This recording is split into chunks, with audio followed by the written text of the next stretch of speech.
ኤፍሬም ልክ እየሰራ አይደለም። እሺ ቡዜን ትጠይቃት ይቅርታ ማለት ነው። ችግር የለውም ይቅርታ ትጠይቃት። ታላቅ ናት። አጥፍታ ጥፋተኛ ሆና ሳይሆን በቃ ታላቅ ስለሆነች ብቻ ትልቅ ሰው ስለሆነች ብቻ ይቅርታ ትጠይቃት። የአብርሽን ጓደኞች ይቅርታ የምትጠይቅበት ምክንያት ምንድን ነው? የበደሏት፣ ያስቀየሟት፣ ያስከፏት እነሱ ሆነው ሳሉ ሩታ ሄዳ ይቅርታ የምትጠይቅበት ነገር ምንድን ነው? እኔ ያልገባኝ ነገር ይሄ ነው። ሁልጊዜ እሷ ይቅርታ እንድጠይቅ፣ ሁልጊዜ ጥፋት ይቅርታ እንድጠይቅ የምታደርጉበት ምክንያት ምን ሊገባኝ አልቻለም ማለት ነው። እንዴት ነው የምታስበው አንተ ራስህ ማለት ነው? የተበደለችው እዛ ጋር ያስከፋት ስንት ነገር ያደረጓት እነሱ እያሉ እሷ ሄዳ ይቅርታ የምትጠይቀው ምን ስለሆኑ ነው? እነሱ ማን ስለሆኑ? ሩታ እኮ ምንም ጥፋት የለባት። ምንም ያደረገችው ነገር የለም። ገባችሁ? እነሱ ካደረጉት አንጻር እሷ በሚያደረገችው ነገር የለም። ስለዚህ እሷ ጥፋተኛ፣ እሷን መጥፎ፣ እሷን ክፉ አድርጋችሁ እሷ ሄዳ ይቅርታ ተበዳዩም እሷ ይቅርታ ጠያቋም እሷ እንዴት ቡዜ ራሱ እኮ ምንም ያደረገቻት ነገር የለም። ያስቀየመቻትን ነገር የለም። ገባችሁ? ቡዜ በምትናገረው ልክ ነው ሩታም የተናገረቻት። ግን እሺ የቡዜው ችግር የለውም። ታላቅ ናት፣ ትልቅ ሰው ናት። ይቅርታ ተጠይቃት። ታናሽ እንደመሆኗ አንጻር ማለት ነው። ግን እዛ ጋር ደግሞ የእሱን ጓደኞች ደግሞ ይቅርታ የመጠየቅ ግዴታ የለባትም። ይቅርታ የመጠየቅ እንትን የለባትም። ምክንያቱም ምንም ስላላረገቻቸው ያደረገቻቸው ነገር ስለሌለ ማለት ነው። እነሱ ማናቸው እሷን በድለዋት ይቅርታ ማይጠይቁት? እሷን ብቻ ይቅርታ እንድጠይቅ በጣም ነው እንዴ? እና አንተ ለወንድምህ እንትን ያልከው በጣም ነው እንዴ? ለሩታ ያሰብከው? ለሩታ ካሰብክላት ካዘንክላት እነሱን ይቅርታ እንድጠይቅ ማድረግ የለብን። እነሱ እሷን ይቅርታ እንዲጠይቋት ነው እንጂ ማድረግ ያለብን። ምንድናት እሷ? ምን አድርጋ ነው? እስኪ ያደረገችውን ነገር ንገረን።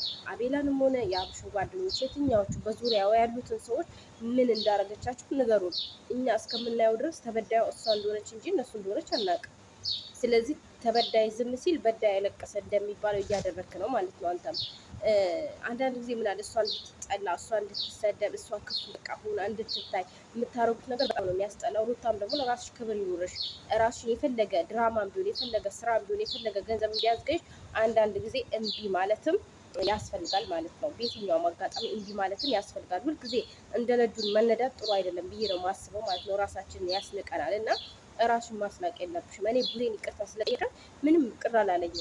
ምክንያቱም ታላቅ ናት ብያለሁ፣ እየተናገርኩ ነው። ታላቅ ስለሆነች ምንም አጥፍተሽ ሳይሆን ታላቅ ስለሆነች ብቻ ማለት ነው። ችግር የለው። ግን ደግሞ እነዛን የአብርሽን ዳይፐሮች ግን ይቅርታ የመጠየቅ ግዴታ አለብሽ ብዬ አላስብም።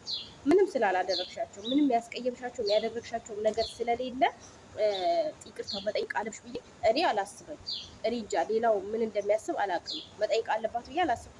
መጠየቅ አለባት የሚለው እስቲ ኮሜንት ላይ ጻፉልኝ ማለት ነው። ለምን እሷ ምን አትፍታ ነው እነሱን ያደረገቻቸውን ነገር? ኦኬ ከአብርሽ ጋር ተጋጩ፣ ሁሉም ለአብርሽ አግዘው ነው እሷን ያደረጓት እንጂ እሷ እነሱን ያደረገቻቸው ነገር የለም ማለት ነው። እኔ እስከማውቀው እኔ ከመጀመሪያ ጀምሬ እከታተላቸዋለሁ። ግን እሷ ማንንም የበደለችው ማንንም የደረሰችበት ደረሱባት እንጂ አልደረሰችም በማንም ላይ ማለት ነው። አስባችሁታል? ተደርሶባችሁ ተበድላችሁ ይቅርታ ስጠይቁ ዝቅ ብላችሁ ለማን ነው ዝቅ የምትለው? እነሱ ማን ናቸው? ማን ስለሆኑ ነው እሷ ዝቅ ብላ ይቅርታ የምትጠይቀው? ሩታ ግን እራስሽ አታሰድቢ። በቃ የምር በቃ ምንድን ነው ቆፍጠን በይ። የራስሽ ህይወት ኑሪ። በቃ እነሱን ታያቸው፣ ተፋቻቸው። የፈለገ ይቅርታ ብትደራረጉ በቃ ታያቸው። ሙሉ ህይወትሽን ኑሪ።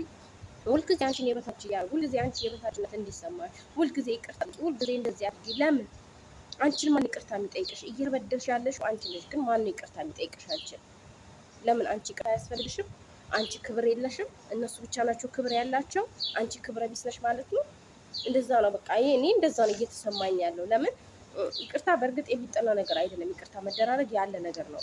ግን ደግሞ አንዳንድ ጊዜ ሁልጊዜ ተበድላችሁ ይቅርታ ጠይቁ ስትባሉ ይደብራል፣ ያስጠላል። በጣም ነው ያስጠላው የምር። እኔ ትናንትና ኤፍሬም ሲናገር በጣም ነው ያናደደኝ። የጓደኞቹን ይቅርታ ጠይቃቸው የማየውን ነገር ነው። ይቅርታ መጠየቅ የለባትም። ቡዜ ይቅርታ ጠይቀች አይደለም በቃ እዚህ ጋር ማብቃት አለበት። ሌላ ሰው ይቅርታ የመጠየቅ ግዴታ የለባትም። ምን አድርጋ ነው? ምን በድላ ነው?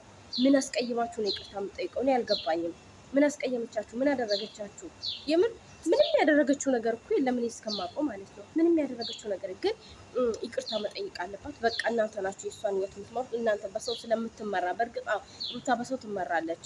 እኔ ይህንን ኤፍሬም ብሏት ይህንን ይቅርታ ከጠየቀች ሄዳ ማለት ነው በሰው እንደምትመራ ነው ማምነው። እስከዛሬ በራሷ ኮንፊደንስ ያላት ነው የሚመስለኝ እኔ ማምነው ማለት ነው። ግን ሄዳ ማናቸው ስማቸውን ሄዳ ይቅርታ ከጠየቀች ግን በራሷ ምንም አይነት ኮንፊደንስ የሌላት ሴት አድርጌ ነው ማያት ማለት ነው። ለምን እራሷን ዝቅ እያደረገች ሄዳ ይቅርታ የምጠይቅበት ምክንያት ምን ነው? እየተበደሉ ይቅርታ መጠየቅ ምን የሚሉት ነገር ነው? አድማ መጥተው እንደዛ ሲያደርጓት እርግዝና ላይ እንደዛ ሲያደርጋት የነበረውን ልጅ ነው ይቅርታ የምጠይቀው? አብርሽ የባሏ የልጇ አባት ነው። ቡዜ ደግሞ የልጇ አክስት ናት። የቤተሰብ ፍቅር ደግሞ ያስፈልጋል ለልጅ ማለት ነው። እና ቡዜን ይቅርታ ጠየቅ። ሌሎች ምንድን ናቸው? ሌሎችን ይቅርታ መጠየቀው ምን ስለሆኑ ማን ስለሆኑ እነሱ ይቅርታ የምጠይቀው? የምር እኔ ግራ እኮ ነው የገባኝ ወገን። እንዴት ነው ሰው ያሰው? እንዴት ነው ያሰው? እሷ ራሱ አታስብም? እንዲ አልጠይቅም ይጠይቁኝ አትልም? ከፈለጉ እነሱ ይቅርታ ይጠይቋት። ለምንድነው ሳይዳው ይቅርታ የምጠይቃቸው? እነሱ የመጥፋታቸውን አምነው ይቅርታ ይጠይቋት። ከዛ እሷም ይቅርታ ታደርግላቸዋለች። የበደለቻቸው የሚያስቀየመቻቸው ነገር ካለ ይቅርታ ትጠይቃቸዋለች። ሰው እኔ እንደዛ ነው ማስበው። ግን እሷ ሄዳ ይቅርታ የምጠይቅበት ምንድነው ምክንያቱ? አልገባኝም። ሊገባኝም አይችልም ሲጀመር ማለት ነው። እንዲገባኝም አልፈልግም። ለምን እያየሁት የነበረው ነገር እሷ አስቀይማቸው ሳይሆን እነሱ ናቸው ያደረጓትን እያዩ የነበረው ማለት ነው። ስለዚህ ሊገባኝ አይችልም። መቼም አይገባኝም። እሷ ይቅርታ ሄዳ ትጠይቃለች። ለምን ይቅርታ የምጠይቀው? የምር ከቡዜ ጋር እነዚህ ቤተሰብ ፋሚሊ ናቸው። እነዛ ምን ቤት ናቸው? የምን አራጋቢ ናቸው? የማን አራጋቢ ስለሆኑ ነው የዛ እንደዛ እያደረጓት የነበረው? ዛሬ ደግሞ ተመልሳ እሷ ይቅርታ የምጠይቅበት ምክንያት ምንድን ነው? ሊገባኝ አልቻለም ማለት ነው። አይገባኝም ነው እና በጣም ነው የተናደድኩት። ኤፍሬም እንደዛ ሲል በጣም የተሰማኝ በጣም እንደ ሴትነት ማለት ነው። እና እንዴ ለራሷ ክብር የላትም እንዴ ነው ያልኩት። ልጅቷ ለራሷ ክብር የላትም እንዴ ሄዳ በነዱበት የምትነዳው ምናምን ነው ያልኩት ማለት ነው። ገባችሁ? ይቅርታ ዙራ የምትጠይቅበት ምክንያት እኔ ምንም አሳማኝ አይደለም። አሳማኝ ነገር ሲኖራችሁ ይቅርታ ትጠይቅ ልንል እንችላለን። ግን ይቅርታ አትጠይቅም። መጠየቅም የለባትም። የምር መጠየቅ የለባት። ለምን ይቅርታ የምጠይቀው እንዴ? ተበዳዩ እያለ በዳዩ እያለ ተበዳዩ ሄዱ ይቅርታ የሚጠይቀው ለምንድን ነው? ማን ስለሆኑ ነው እነሱ? የምር ማን ስለሆነ እንደዛ እያደረገ እያመነጫጨቃት እንደዛ እየሰደባት የነበረ ልጅ ነው ይቅርታ የምጠይቀው? የምር እስኪ አስቡት፣ እስኪ አስቡት። እንደዛ ወጥቶ ሚዲያ ላይ ሩታ እንደዚህ ናት ምናምን ብሎ የተናገረውን ሰው ሄዳ ይቅርታ አድርግልኝ ካስቀየምኩ ምን የሚሉት ነገር ነው? አይመጣውም፣ በፍጹም ሊመጣውም አይችልም፣ አይመጣውም። እና አርፈሽ ተቀመጪ። ኤፍሬም ስላለሽ ኤፍሬምን ተከትለሽ ራሽን አታስንቂ ማለት ነው። ዛሬ ይቅርታ በጠይቂያት እነሱ ይንቁሻል እንጂ ይቅርታ ጠየቀችን ብሎ አይጸጸቱም። ጭንቅላት ያላቸው ሰዎች አይደሉም፣ የሚጸጸቱም አይደሉም። ነገር ያደረጉት ነገር የሚጸጸታቸው ሰዎች አይደሉም። አይምሮ ስለሌላቸው ደደብ ስለሆኑ ማለት ነው። ገባሽ? ቢያስቡ አይምሮ ቢኖራቸው አንቺን ነበር ይቅርታ መጠየቅ የነበረባቸው፣ አንቺ ሳትሄጂ ማለት ነው። ገባሽ? እና አንቺም ክብር አለሽ። ክብርሽን ጠብቀሽ ቁጭ በይ በቃ። የምር ክብርሽን ቁጭ ጠብቀሽ ቁጭ በይ። እየተናቅሽ እየተረገሽ እነሱ ጋር ሄደሽ ይቅርታ የምትጠይቂው ማን ስለሆኑ ምን ስለሆኑ ነው እነሱ? እኔ የምር ትላንትና ማታ በጣም ነው የገረመኝ እንጂ ይቅርታ ምናምን ጓደኞች፣ ኧረ እባክህ በዙሪያ ያሉ ሰዎችን በጣም ነው ይቅርታ የምጠይቀው። በጣም ደስ ይላል እንጂ